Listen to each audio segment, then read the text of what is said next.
Fala pessoal, tudo bem com vocês? Hoje estamos aqui para falar sobre um assunto polêmico. Talvez aí na sua igreja ou em outras igrejas ou pela internet você já tenha ouvido muitos proferir essas palavras. Eu quero profetizar na sua vida. Levante as suas mãos que eu vou profetizar agora nas suas vidas. Será que essa prática é correta à luz da Bíblia Sagrada?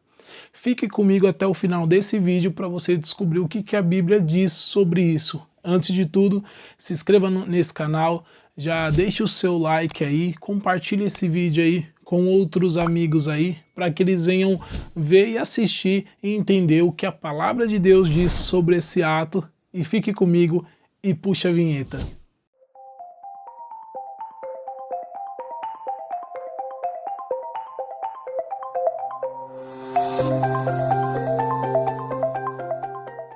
Bom pessoal, essa prática aí que nós vemos em muitas igrejas, e eu tenho visto até em muitas igrejas pentecostal, sobre essa prática de eu quero profetizar na sua vida, eu vou profetizar na sua vida agora, tem virado até um clichê aí sobre a vida de muitos pregadores que têm ocupado até as mídias sociais aí, que têm utilizado desse tipo de método para estar pregando e falando. A grande questão que a gente vai abordar hoje aqui é se biblicamente isso está correto, se tem respaldo bíblico para essa prática ou se é uma prática errada. Antes de tudo, sem enrolação nenhuma, eu quero falar para vocês que, primeiro, essa prática ela não é bíblica e é uma prática neopentecostal.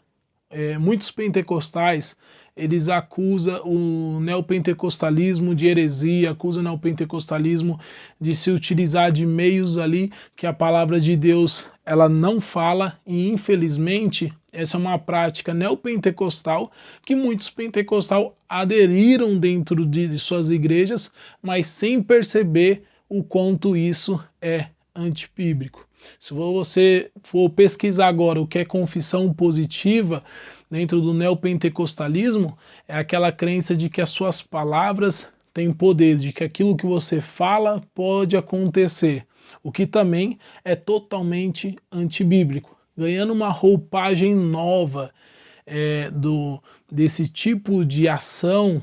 Surge aí essa tal prática de tudo querer profetizar. Eu vou profetizar que vai dar certo, eu vou profetizar que isso vai acontecer. Biblicamente isso não é correto. E por quê? Vamos ver o que a palavra de Deus diz. Observe em 2 Pedro. Eu vou ler aqui e acompanhem comigo. 2 Pedro, capítulo de número 1, versículo de número 20. Vou ler na NVT. Veja o que ela diz. Acima de tudo, saibam que nenhuma profecia nas Escrituras surgiu do entendimento do profeta, nem de iniciativa humana. Esses homens foram impulsionados pelo Espírito Santo e falaram da parte de Deus. Se observa que em 2 Pedro, do capítulo 1, do versículo 20 ao 21, ele vai falar acerca da profecia. E uma característica da profecia era que ela não tem iniciativa humana. Ou seja, os homens foram impulsionados pelo Espírito de Deus a falarem aquilo, de tal maneira que eles atribuíam a profecia ao próprio Deus. Assim diz o Senhor, e não eu quero profetizar na sua vida, porque esse ato de eu quero profetizar, eu vou profetizar na sua vida, na verdade é um desejo do homem do que aquilo aconteça, e não uma profecia. Se aquilo é um desejo, não pode se dizer que é uma profecia. Então, quando eu desejo que algo aconteça, aí eu digo assim, eu estou profetizando que vai acontecer, isso é errado, porque biblicamente profecia é somente quando você é impulsionado pelo próprio Espírito a falar algo.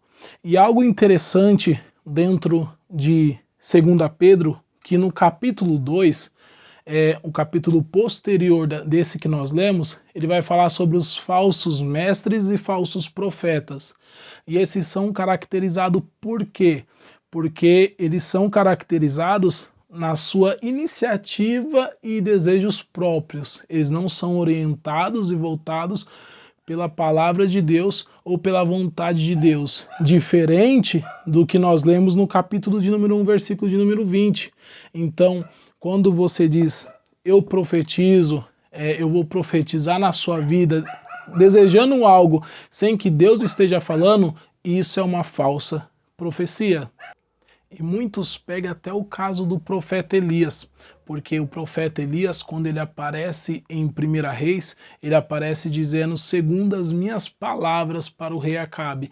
E muitos pegam esse texto erroneamente para fazer uma exegese, não é nem exegese, é exegese, para querer dizer que, assim como Elias, ele proferiu as palavras e se cumpriu, assim nós podemos proferir e vai se cumprir. Será que isso está correto? Vamos analisar o texto de 1 Reis, capítulo 17. Veja aí o que ele diz. Então Elias, o tisbita dos moradores de Gileade, disse a Acabe, vive o Senhor Deus de Israel, perante cuja face estou, que nestes anos nem orvalho, nem chuva haverá, senão segundo a minha palavra. Quando você lê esse texto isoladamente, dá-se a entender que Elias está falando para o rei Acabe que, segundo a própria palavra dele, sem um mandato nenhum de Deus, aquilo vai se cumprir. É como se Deus desse crédito à palavra de Elias. Mas será que isso está correto?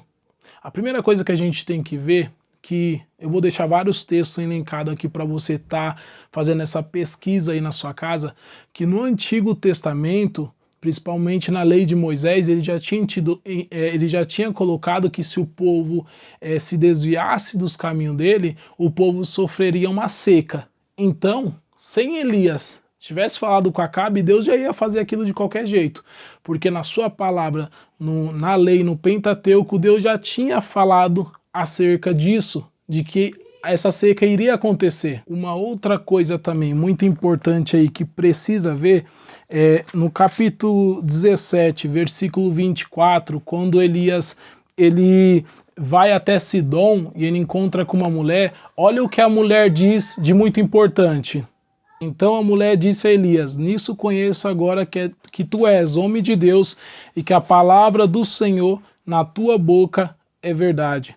Você percebe nesse versículo de número 24 que a mulher está dizendo que a palavra de Deus estava na boca de Elias. Ou seja, Elias estava sob o mandado de Deus. Mas não é somente nessa passagem que nós vemos isso.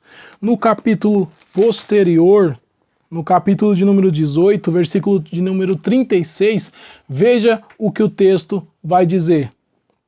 E sucedeu, pois, que oferecendo-se a oferta de manjares, o profeta Elias se chegou e disse, ó Senhor, Deus de Abraão, de Isaque e de Israel, manifesta-se hoje que tu és Deus em Israel e que eu sou teu servo e que conforme a tua palavra fiz todas essas coisas.